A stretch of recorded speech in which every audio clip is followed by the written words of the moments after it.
Probably read the title of this video and thought it might have been a metaphor for ADHD. Well, not exactly. Before we jump into today's video, so this isn't designed to be making fun of ADHD or neurodivergence.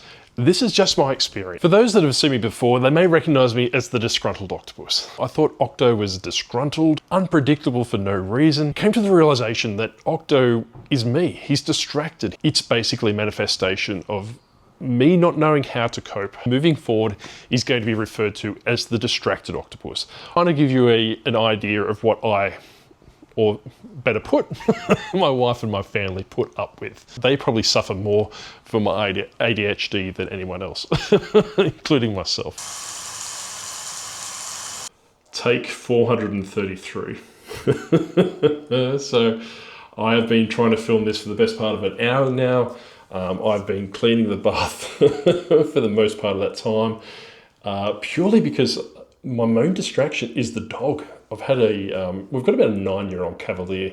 He's deaf, he's lovable, too lovable, and he wanted to sit next to me all the time, and he had insane licking noises. So he licks his lips, trying to get my attention to give him a pat, and that's all you can hear in the recording. I want to talk about what actually led me to getting diagnosed in my 40s for ADHD. What I've noticed different, what I suppose explains a lot of things that have been unanswered for probably the best part of my life. And I will talk about little things throughout my childhood and through my adulthood, all the way to middle age, which I am now. Oh, I'm so old. About what kind of would be the warning signs or the triggers that should have led me to investigating this a lot quicker, and potentially putting my life on a different trajectory, which I'm glad that I'm being diagnosed now, and I do have some answers as to what goes on in my brain, but I would have loved to have that 20 years ago. So what led me to getting diagnosed? So I was on Facebook Marketplace one day, and I found this dream lot of bulk Lego. So this Lego set was $100 Australian. It was a massive tub full of 80s classic Lego, so classic space, all these different things which I grew up on. The Lego that I had when I was a kid. So I messaged the lady straight away because it had just been listed. She said she had lots of interest. How quickly could I get there?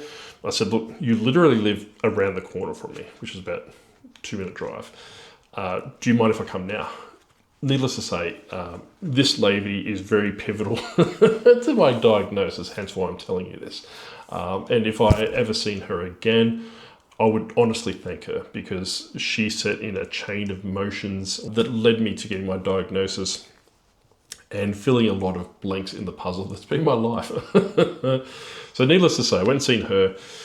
She asked me before I was leaving to look at my hands. She's a registered nurse at an emergency hospital here in Canberra. I'm not going to tell you what the condition is, because you're going to fall into the same trap that I did. You'll start diagnosing yourself, then going your own death spiral. So I showed her my hand, and she said to me, look, hey, I'm a registered nurse. You need to go see a GP tomorrow. I think it's X. And I said, okay, cool, no worries.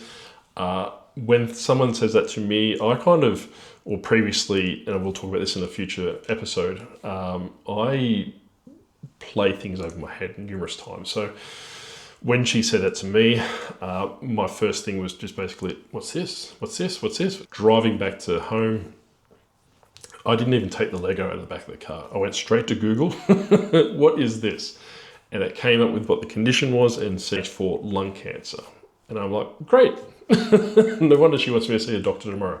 Either my heart's going to explode or I'm going to be, passing away of lung cancer. Needless to say, I didn't sleep very much that night. This was a Sunday night. So I rang up my GP the next day. I said to the receptionist, can I get in? Because this nurse told me this and I'm quite freaking out. What can you do for me? And she said, look, Josh, the next available appointment is 6 weeks. We can't do any sooner than that. So as you can imagine how that made me feel. Hey, look, if there's any cancellations, can you put me on a cancellation list and we'll go from there. Yep, no worries. A week later, I had a phone call saying the doctor's had a cancellation. Can you come in? The grad's not very comfortable. I need a seat. And I said, yeah, I'll be there straight away. So I basically told the doctor I'd been doing some research, doing all these different things. He kind of shunted it to the side and said, hey, look, I'm the doctor here. The amount of research and deep diving in the focus I put into this condition in the last week, I could have had the World Health Organization ring me up as an expert on this condition, primarily because of how deep that I dived into it. Anyway, so he referred me to a cardiologist and a lung doctor. I seen the cardiologist a week later. So at this stage, it's been 2 weeks since I've been diagnosed by this nurse person. The cardiologist put me through all these tests, came back with very high blood pressure, which is quite surprising considering the amount of stress that I was going through. But other than another minor condition, which was quite stable, he had no issues. So they ruled out the cardiovascular concern from this condition. So then a week after that is when I went to the lung doctor, and I can't think of what the specialist is, so I'm just going to call him a lung doctor. So I went and seen the lung doctor, and at this stage I was resorted to the fact that I had stage 4 lung cancer. I was actively looking into funeral directors, looking into all these different things that to finalize my affairs, because generally everything that I pointed to, it basically said that it's stage 4 and you probably have months to live. So here I am freaking out internally. I made the mistake of not telling my wife, which is probably in retrospect a really big mistake, because I was quite agitated. I was freaking out. I didn't tell my boss at work, but I'm very good at masking that kind of stuff, and I do need to build the camera down a little bit. My personality is quite extroverted and quite cheerful, so I could literally have a war going on inside my head, feeling, freaking out, constant noises and voices and all these different things going on in my head, which was happening at the time. But my exterior would be like, yeah, I'm fantastic, really good, and more concerned about other people, which is my job. I'm a HR person. But my wife could obviously see through the facade because I was quite agitated, I was snippy. I went and seen the lung doctor. I did tell my wife leading up the lung doctor one, because it was getting to the point that she was probably going to divorce me because I was no longer enjoyable to live with. That's probably the best way to put it, because I was, on the inside, I was freaking out. I was thinking to myself that I don't have any life insurance. I'm going to die, then have all these different concerns to my wife after the fact. Kind of all these different things playing for me from, different things going through my head at the time. So anyway, I told her that, and she used to say, look, don't overthink it. Just, find out what happens and we'll take it from there. That's easier said than done for a person with ADHD, or undiagnosed ADHD at that time. So I said, yeah, cool. So that at home, that mask came on like it did at work. So I was, promised that I'll be more cheery and, won't go mad at the kids and, be, more pleasant to be around. So which I did, which amplified it 20-fold, because I no longer had an outlet. Not that I recommend, blowing your stack, but like I said, at work and at home, I was, the cheerful, happy disposition. Obviously, my brain was going over the mind and all those different things at the time. I didn't attribute it to ADHD. I didn't attribute it to anything. I just thought that this is what normally happens if you are in this situation. I just thought it was like the 5 stages of acceptance of grief, whatever it's called. So I went and seen the lung doctor, put me through an MRI. The MRI came back and it was clean. There was not an issue, perfectly fine. That he had seen this 3 times in his career. And those 3 times, prior, was stage 4 lung cancer. This, when he looked at me, he said it's purely incidental. Anyway, so I went back to see the GP because he called me in after all these reports and all these different things. And I broke down. I didn't cry, my tear ducts have been burnt out many years ago. But I said, look, hey, I need to speak to someone. I need to go see a psychiatrist because I bottled this up. I don't know how to decompress with this news that I'm not dying, because literally I had to the point where I communicated to myself numerous times that I was dying. Like I said, that I didn't go to this stage where I was like picking out coffins or actually ringing the funeral directors, but I thought I was dying. So he referred me to a psychiatrist, and I spoke to the psychiatrist for the best part of an hour, and he said, "I think you have ADHD." I said, "What makes you think that?" Because it's something that, to be brutally honest, I've known people with ADHD before. They always joked that I had similarities, but I suppose with me, and I will talk about this in a future episode, and I don't want to go too much of a tangent, but I tend to mimic people that I'm speaking to. So if I'm speaking to, we have a lovely couple next door that's Indian. My wife won't let me talk to them because I will subconsciously pick up their accent.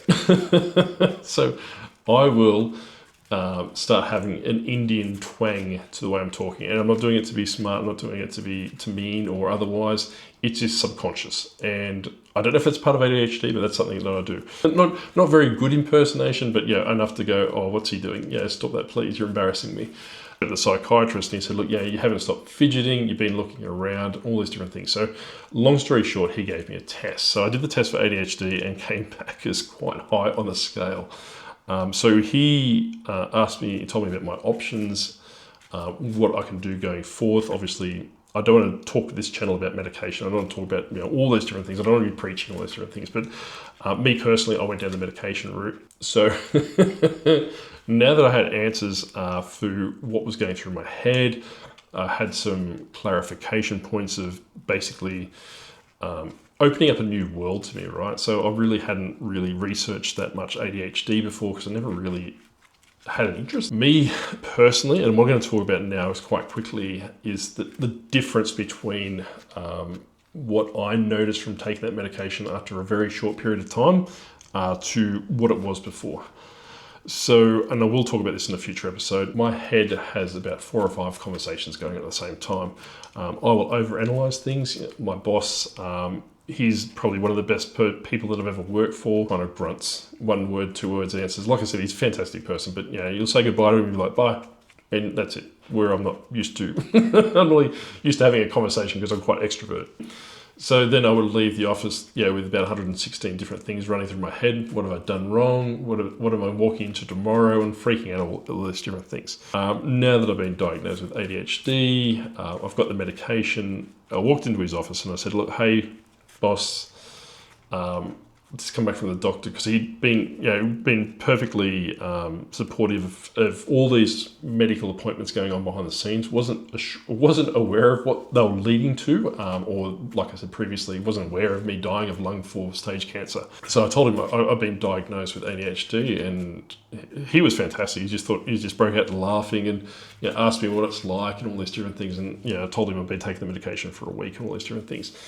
And I said to him, "So what's it like?" And I was like, "I don't have the voices in my head," which sounds insane, right?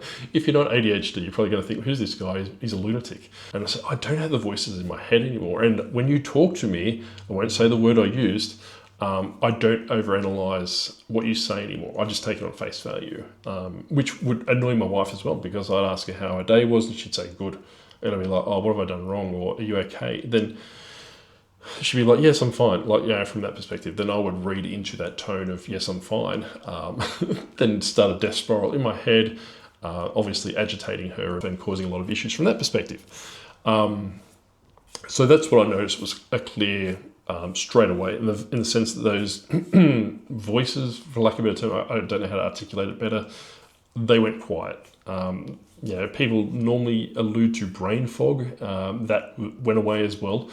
I did notice some transitionary when I first adjusted to the medication, in the sense that I would shut down about 4 o'clock in the afternoon, in the sense that if you had a conversation, we were just talking to, or a zombie. There was nothing. I was there physically, but not mentally in any capacity. So that is pretty much what led me to getting diagnosed, is this Lego pickup, to tell you the truth. And and I think I may have mentioned earlier, but if I met that lady again, I would thank her, because obviously it's explained a lot of things which I will delve into in future episodes about my childhood, about my adulthood, a lot of things that we've done or I've done that's my wife is refuse to get on plane trips with me and all these different things. Just because of my time management skills and all these different things. From a father's perspective, how it's affected my wife and my kids after the diagnosis, it's improved. Like I said, that I suppose I'm a male, right, for lack of a better term. I don't really ingest my feelings, and this is probably a lot bigger and one of the bigger things that I normally do. I don't share my feelings with my wife and my kids as much as I should. I am more pleasurable to be around, I suppose, from that better sense. That I am more focused. I still have the habits of hyper focus, for lack of a better term, on different things, and I will have my wife or my kids talking to me about a meter away, and I'll be oblivious to their awareness or awareness of them being there, which obviously causes some problems. That's I'm working on, but that's pretty much what led me to being diagnosed for ADHD.